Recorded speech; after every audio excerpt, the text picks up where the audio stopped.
Commander, urgent message from Alliance Command coming in. I'll patch it through.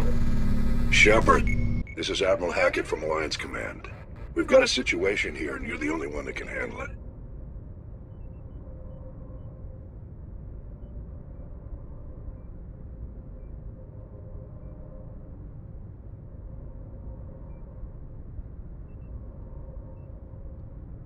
What do you need, Admiral? There's an Alliance training ground where we test weapons and technology in live fire simulations.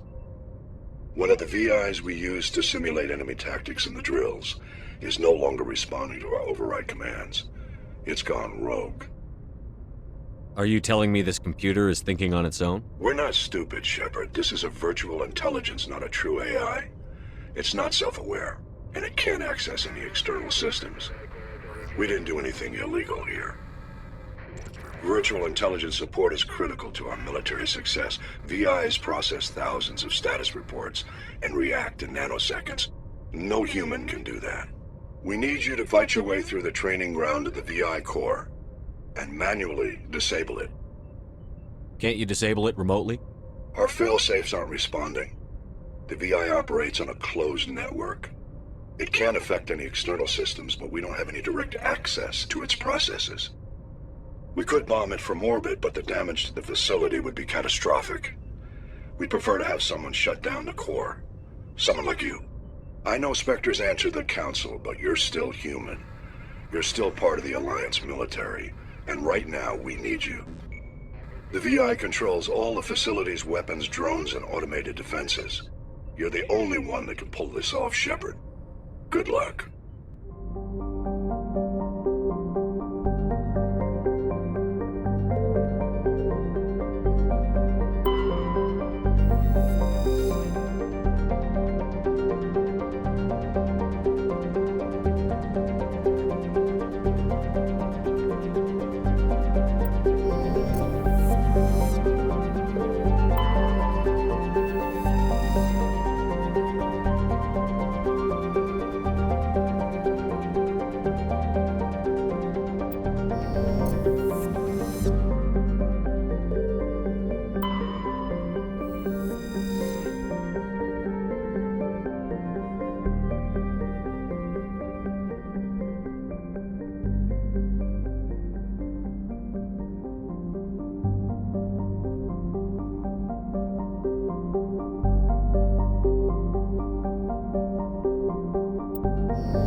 This idyllic agrarian world was one of the first human colonies established behind the German mass relay.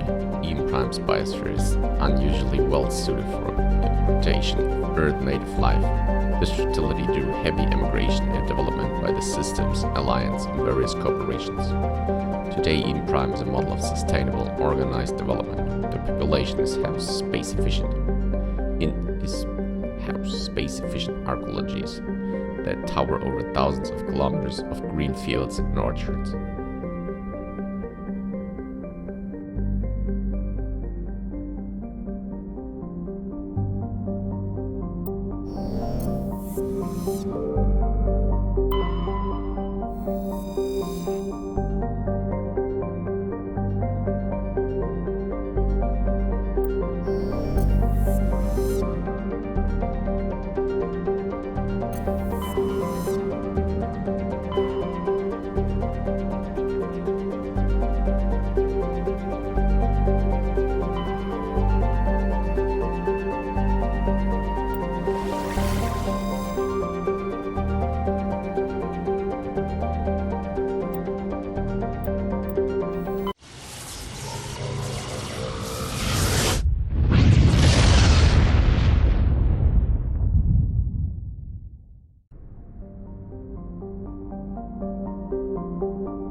Scans from orbit have detected a large deposit of uranium.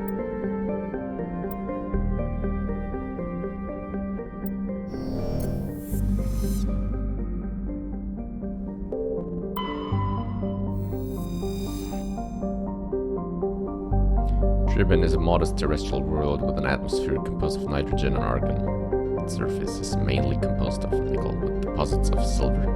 Trebin's environment is relatively mild, but the scarcity of water or similar enabling substance has prevented the development of any biosphere. Exogenite Corp recently performed a test impact of a single water ice comet into the surface. First step of a long-term plan: thicken the atmosphere and introduce water to the environment. A survey team is on the surface, monitoring the geological and meteorological effects of the test impact. Most of the water released is still in the form of atmospheric vapor, but thick cloud banks have formed. There is every indication that this arid world will soon see its first rain. The survey team's progress has been hampered by frequent mechanical or computer failures in their GPS satellites.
There are no signs of any survivors. The pod is empty except for a small tattered flag marked with the Nimbus colony insignia.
Where is everybody?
According to these data logs, the survey team unearthed some kind of alien technology.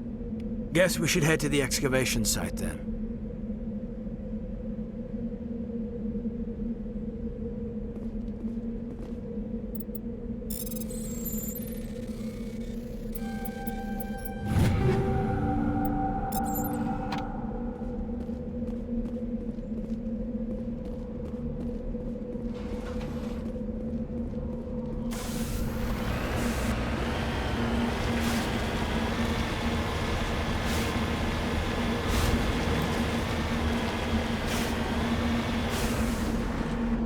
I'm on my way.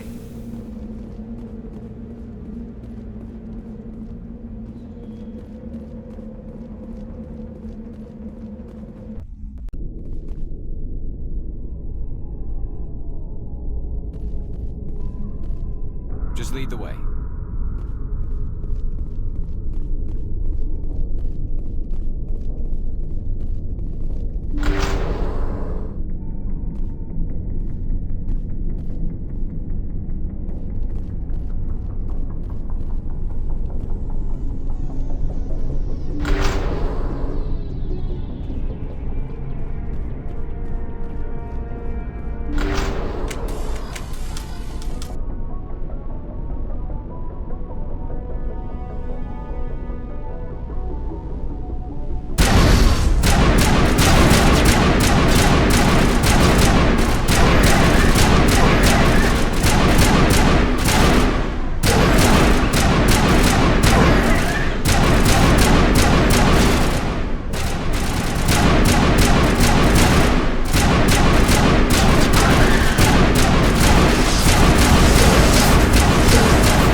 Seen this before.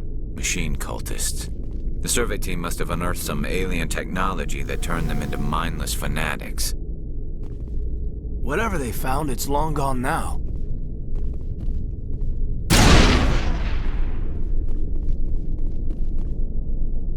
We got them all, Shepard.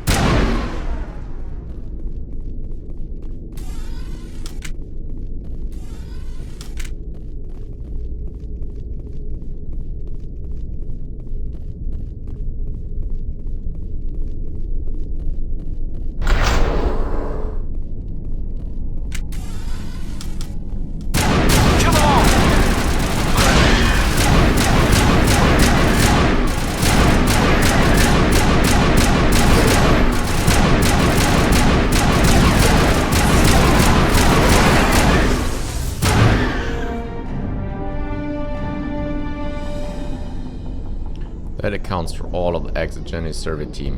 They were converted to cybernetic husks by devices similar to those used by the Geth on Eden Prime. How they came to be buried on a frontier world so far from Geth territory is a mystery.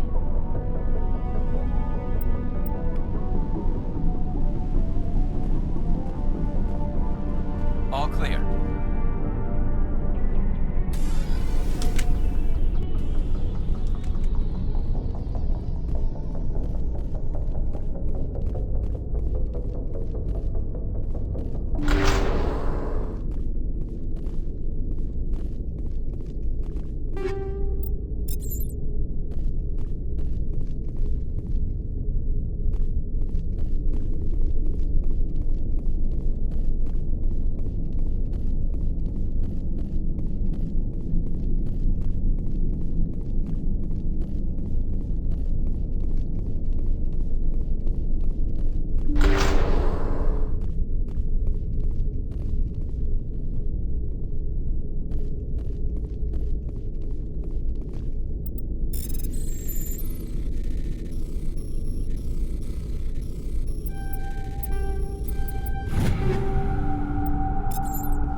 Device transmitting tight beam signals into geosynchronous orbit.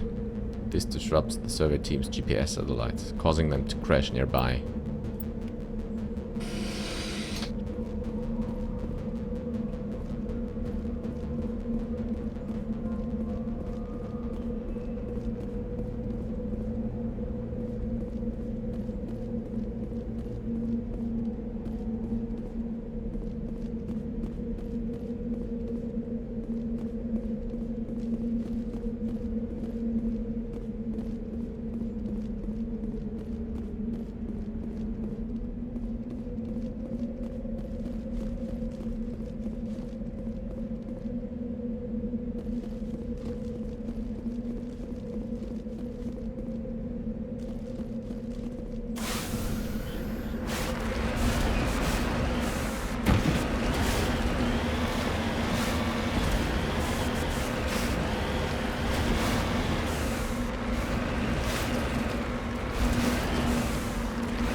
discovered a strange object orbiting Plova. Chief Engineer Adams and Tully tried unsuccessfully to determine its origin. They did find one of Matriarch Dilinja's writings stored within.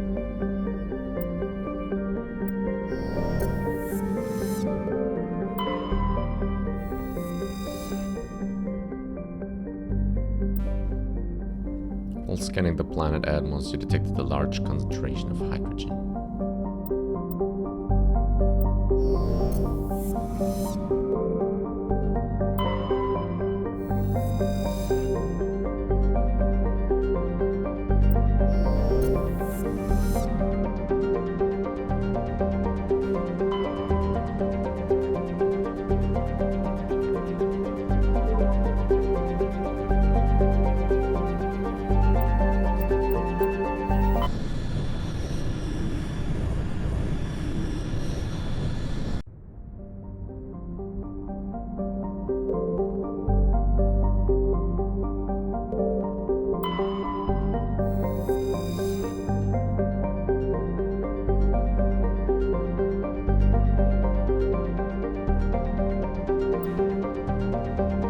Scanning this planet, detected a large deposit of thorium on a nearby moon.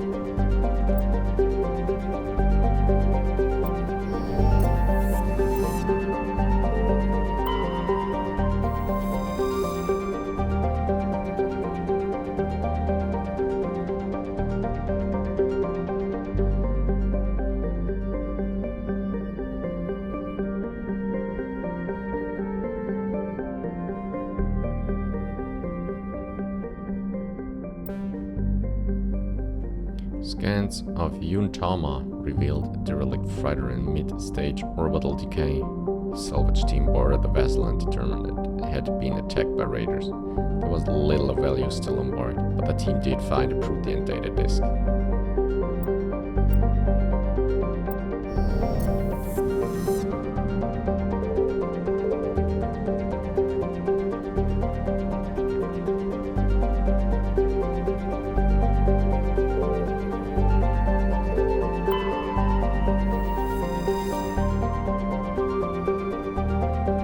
Antaeus is a Kowloon-class modular conveyor of human design, configured for mixed freight and passenger hauling. It's making hard burn for the cover of an asteroid cluster. Registry, private owner, Citadel Station.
Look out! Intruders! Gotta get in there before they execute you. You must die! Get me next time.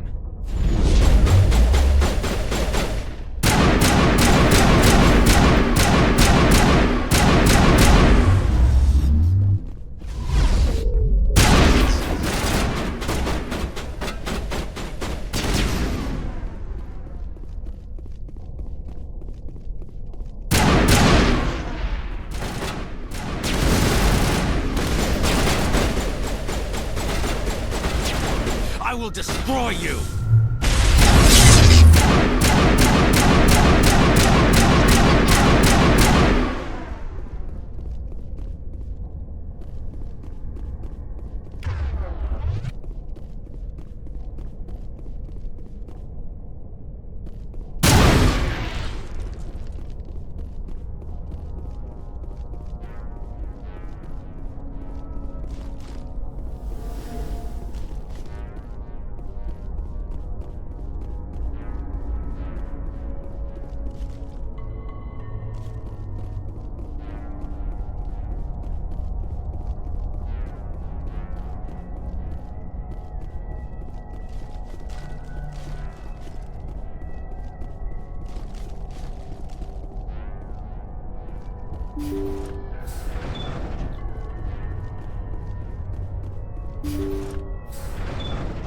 See how it is?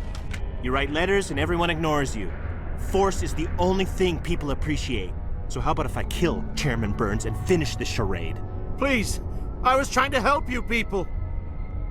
Let's not do anything we're all going to regret. Why not? What have we got to lose? Since the chairman here decided that we didn't get reparations, we've got nothing left to live for. But I've changed my mind. Seeing you all, it's clear that you all deserve... You had your chance. Some L2s are nearly crippled from side effects of the implants, but you voted against reparations. Think about this. Burns is the one man who can help you. Yes, if you release me, I can take another look at the reparations request. What, we're supposed to trust you? Sure, you promise us freedom and say everything will be fine, but as soon as we surrender, you'll double-cross us. I'm not promising to let you go. All I'm saying is that Burns will take another look. Right, Burns? Absolutely. I had no idea that the L2 biotics were this desperate. If I'd known, the reparations will come. For whatever it's worth, I promise that.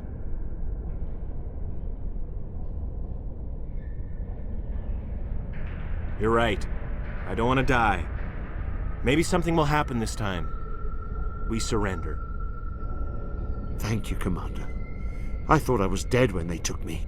I'll see to it that the reparations discussion is reopened. I didn't know they were so desperate. A 5th Fleet cruiser will be by shortly to pick you and the prisoners up.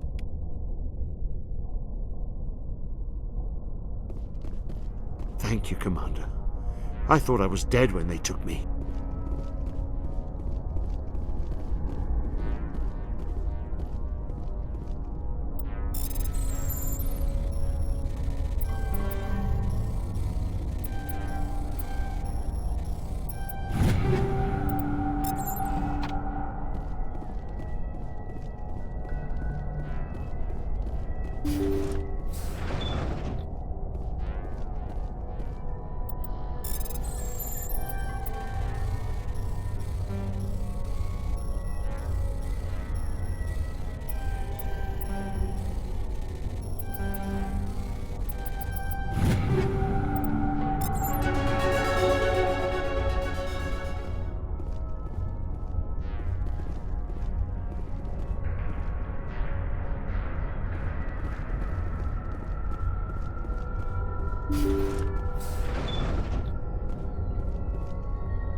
Message coming in.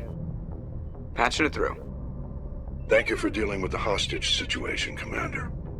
Chairman Burns was quite impressed by the way you resolved the situation peacefully. Your assistance above and beyond the formal duties has been noted, Commander. 5th Fleet out.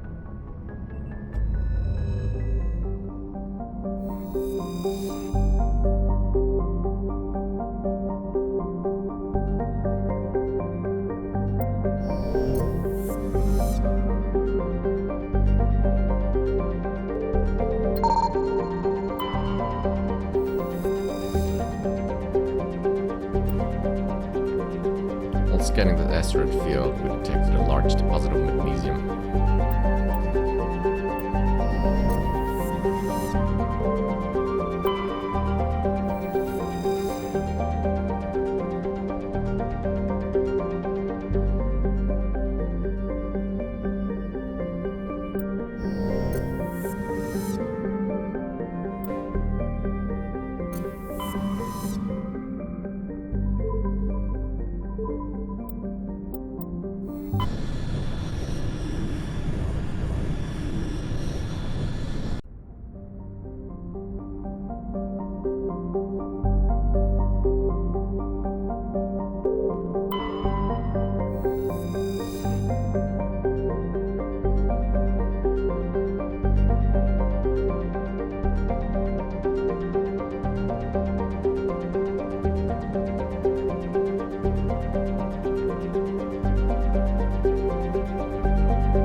Scans of the planet Raisha revealed an old unmanned shuttle. Our salvage team found Turian goods on board, all marked with the Trident colony insignia.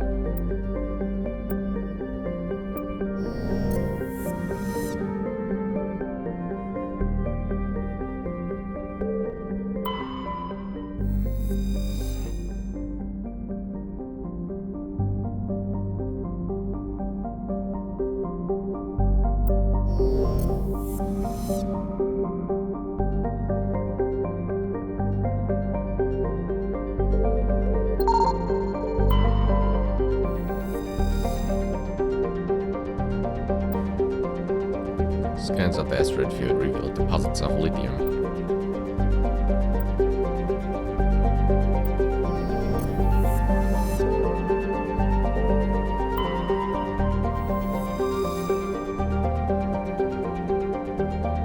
Klensal has a thin atmosphere of carbon dioxide and ethane. Its first geological surveys were performed by Batarians and suggested areas of great mineral wealth. Human mining concerns spent billions of credits hustling to the distant system and sinking test bores to claim the system for humanity. But Klensal had only an average level of mineral wealth. Valuable, but hardly worth the rush and expense. Merida Industria, a small Mexican company hoping to strike it rich in their first extrasolar mining venture, had to file for bankruptcy protection. Investigation revealed the Batarian crew had deliberately falsified their surveys, hoping it would encourage human rivals to invest in the costly boondoggle. While unethical, this was not technically illegal, and the Batarian government disavowed the personal actions of a few misguided patriots. The planet is still littered with abandoned mining bases, which are often used as temporary meeting places for criminals.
There's old footprints leading away from the escape pod, but no sign of any survivors.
Instead, Traveler had a leak of one medallion.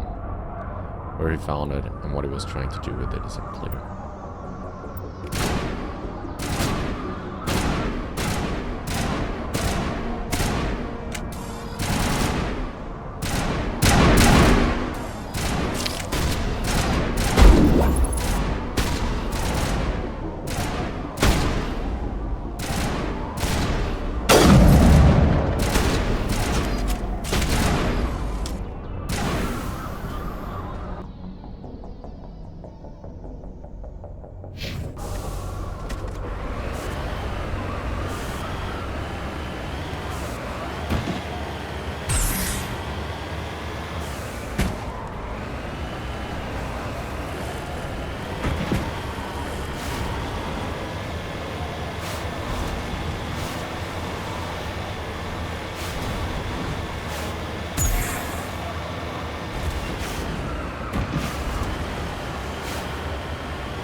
Helena was right. These guys had quite the operation going, but that's all going to change. One down, just one more to go.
Scanning this planet, we detected a large deposit of titanium on a nearby moon.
Scanning out the north revealed something of interest in the debris field. Joker brought the Normandy in close, and the small team was able to retrieve some valuable retrieves, including a leak of one medallion.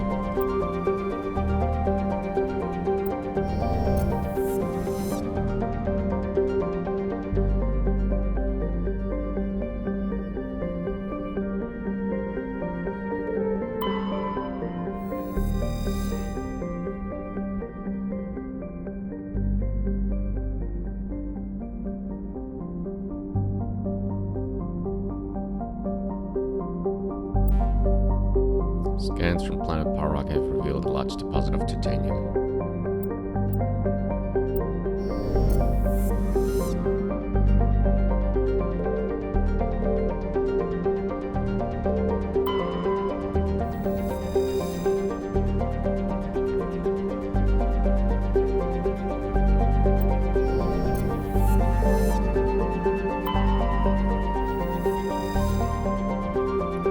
Worthington is a colon-class modular conveyor of human design, configured for mixed freighter passenger hauling. The ship appears to be in shutdown state. Main thrusters are cooled, and it is adrift off the orbit of Antaeus.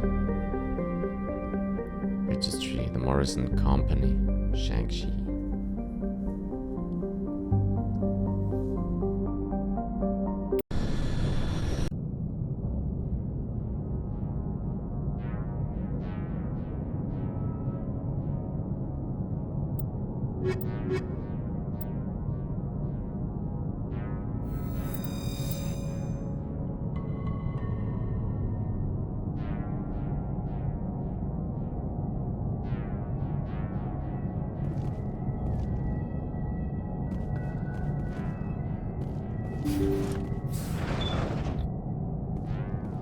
Guess nobody's home.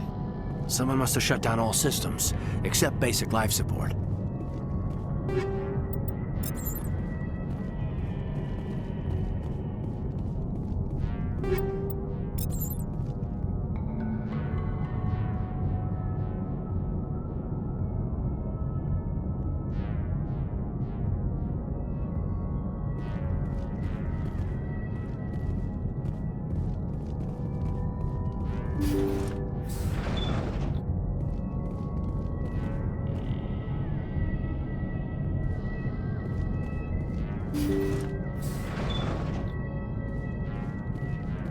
Hear that? We're not alone.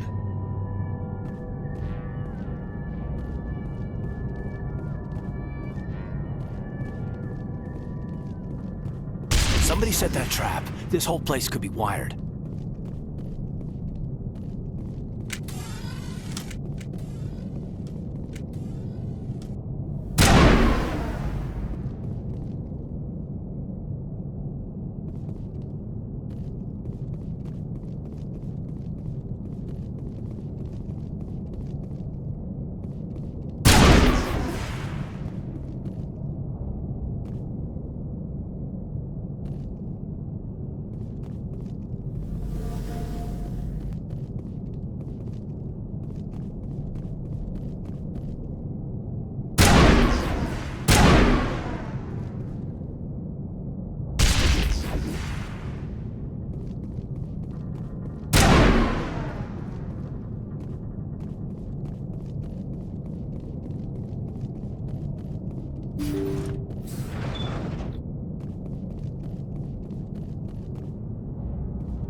Jacob's not going to make it. His brain was deprived of oxygen for too long. There's nothing any of us can do for him now except let him die with dignity. It's what he would want. I'm more worried about Julia now. She's showing signs of severe depression. I gave her some meds that should help, but I better warn the captain.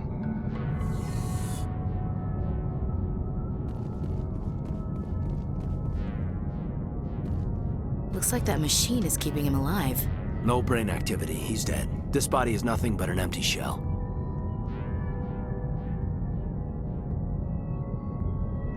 Maybe we should shut the machine down. It's the merciful thing to do. Your call, Commander. But maybe we should wait until we know more about what's going on before we do anything.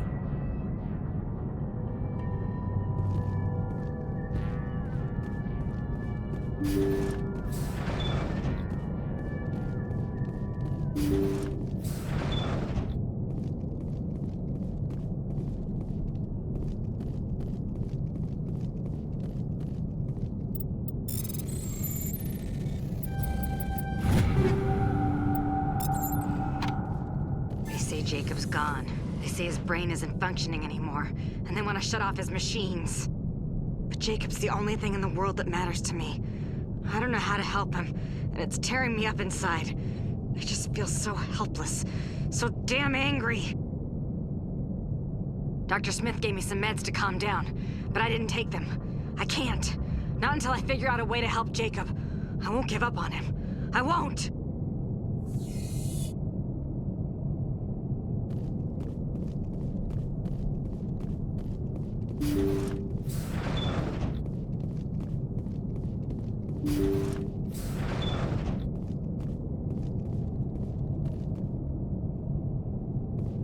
Jacob is showing no signs of brain activity. There's nothing more we can do for him. He wouldn't want to be kept alive by machines, so we're going to disconnect the life support. Dr. Smith is worried about Julia's reaction, though. She can't seem to let Jacob go. The stress is making her implants flare up, causing intense migraines. It'll probably be easier for everyone if we don't tell her until after we shut the life support down. Give her a chance to...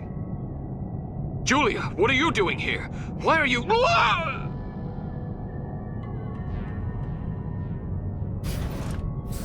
out!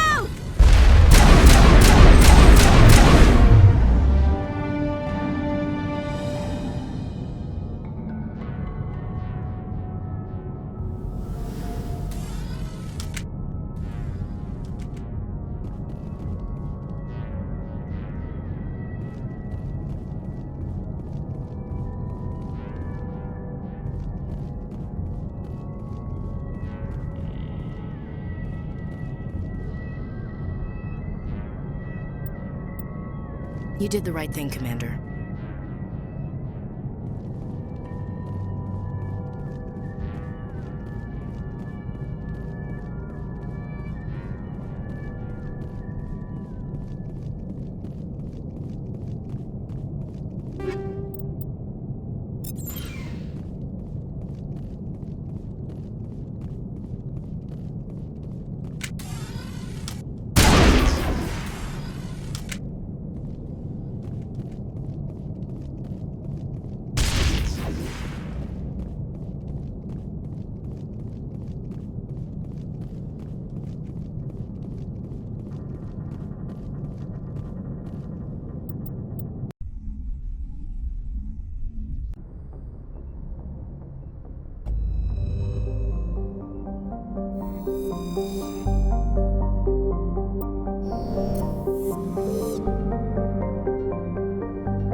would have detected a large deposit of beryllium.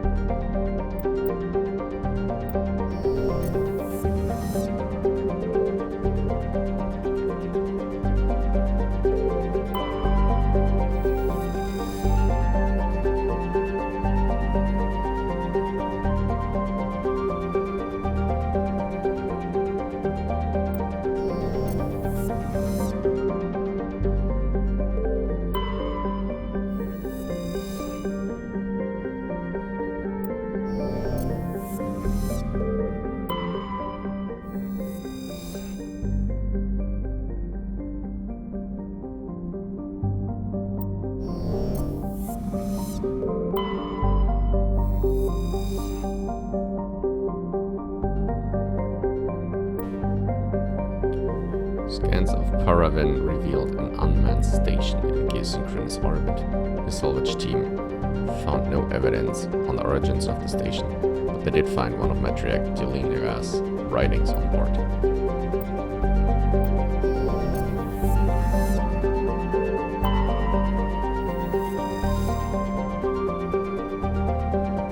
Level 2 cold hazard.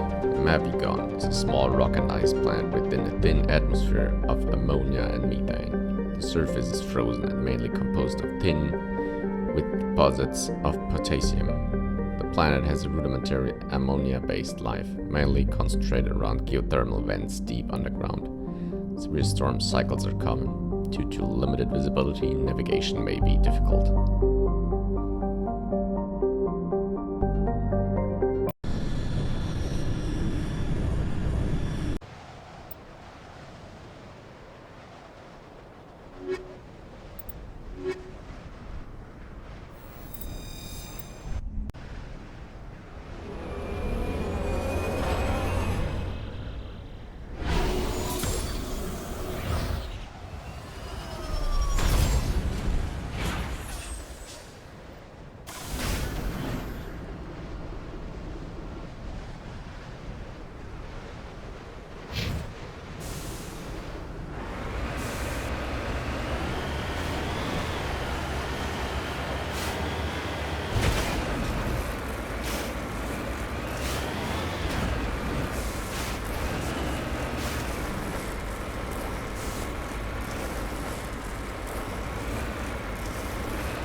We successfully surveyed a large deposit of gold.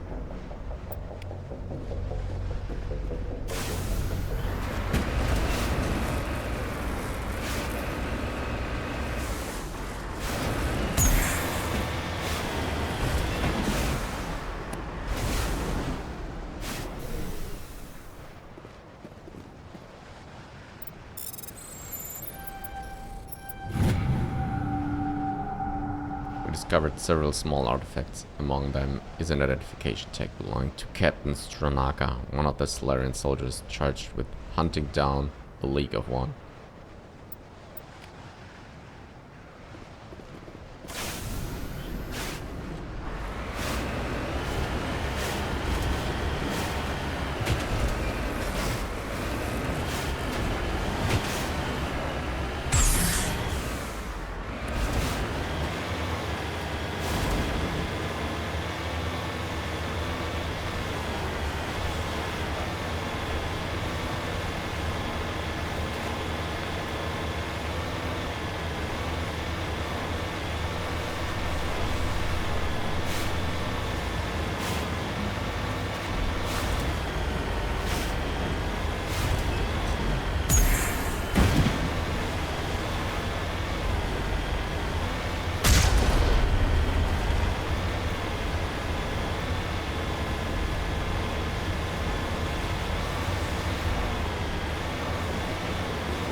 That's both of them. No doubt Helena Blake will be overjoyed to learn that these two scum are no longer a problem.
Translation. Human cultures remain linguistically divided. Some converse in Spanish, others in Mandarin, Arabic, Swahili, etc. Every alien race has their own equally broad panoply of languages and dialects. Most individuals know only their mother language, their mother tongue, and rely on machine translation. Modern portable computers allow anyone with a few hundred credits of equipment to enjoy seamless real-time translation of alien languages, courtesy of handheld PDAs, computers in clothing or jewelry, or subdermal implants. Without fast and accurate translation, galactic trade and culture could not exist. Governments provide subsidized software, updated through the public extranet on the fly, often as users approach spaceport customs facilities. Even the Batarians, who isolated themselves from galactic society nearly 2 decades ago, take pains to provide up-to-date glossaries and linguistic rules through most suspect. This is only so they can continue exporting propaganda. It is still considered broad-minded and practical to be able to speak without machine aid. Children often take courses in alien language, and most races can speak the simplified artificial trade tongue with little difficulty. Some species must rely on machine translation to interact with the rest of the galaxy. Hanar, for example, cannot reproduce the spoken language of any humanid species, and other races cannot reproduce Hana bioluminescence without mechanical aid. Newly discovered or obscure races don't have machine translation available until the linguists have had time to study them.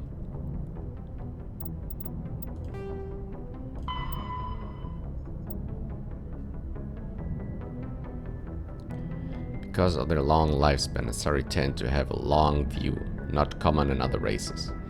When they encounter a new species or situation, the Asari are more comfortable with an extended period of passive observation and study than immediate action.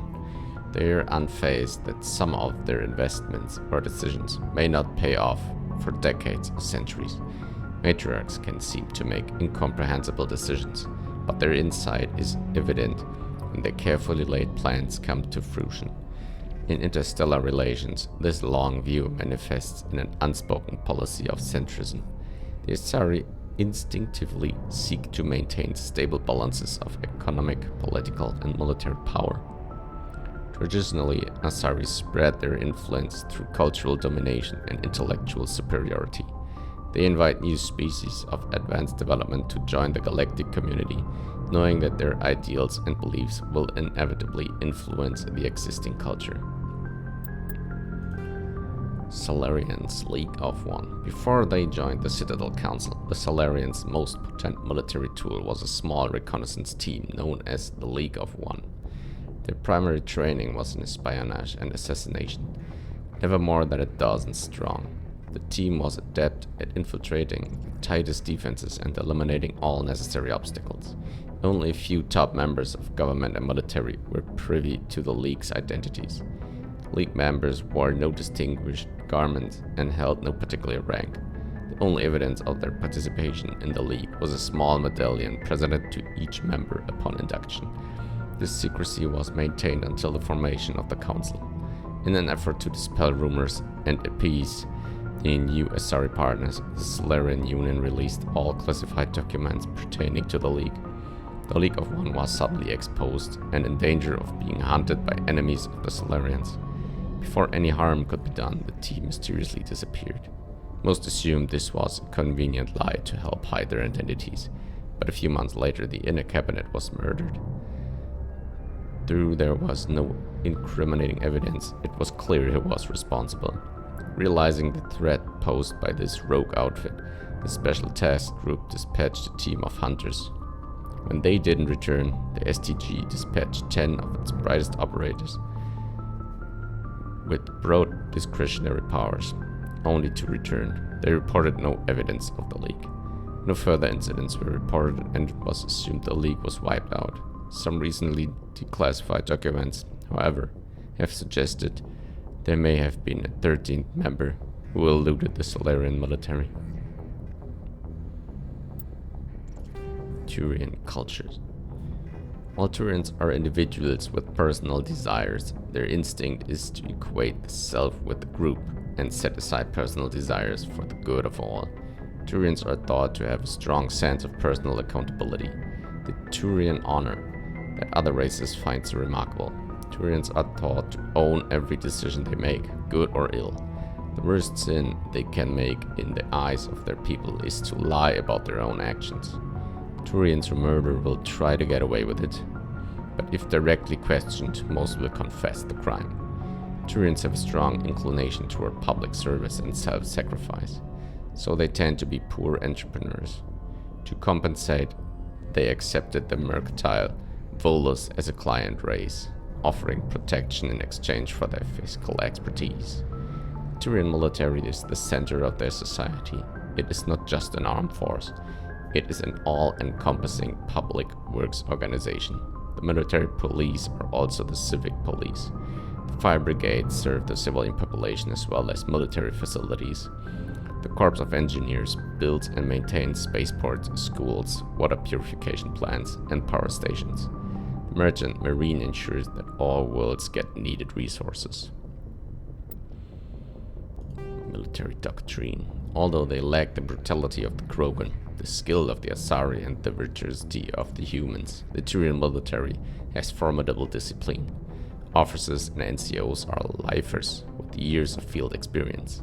Enlisted personnel are thoroughly trained and stay calm under fire. Turian units don't break. Even if their entire line collapses, they fall back in order, setting ambushes as they go. Popular saying holds, you will only see a Turian's back once he's dead. Boot camp begins on their 15th birthday. Soldiers receive a year of training before being assigned to a field unit. Officers train for even longer. Most serve until the age of 30, at which point they become part of the reserves. Even if they suffer injuries preventing frontline service, most do support work behind the lines. Biotics are uncommon. While admired for their extracting skills, Biotics' motives are not always fully trusted by the common soldier. The Turians prefer to assign their Biotics to specialist teams called cabals. Command and control is decentralized and flexible.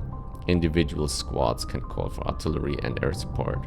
They make extensive use of combat drones for light duties and practice combined arms. Infantry operates with armor, supported by overhead gunships. Strategically, they are methodical and patient and dislike risky operations. Tradition is important. Each legion has a full-time staff of historians who chronicle its battle honors in detail. The oldest have records dating back to the Turian Iron Age. If a legion is destroyed in battle, it is reconstituted rather than replaced.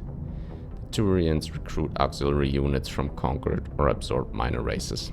Auxiliaries are generally light infantry or armored cavalry units that screen and support the main Turian formations. At the conclusion of their service in the auxiliaries, recruits are granted Turian citizenship.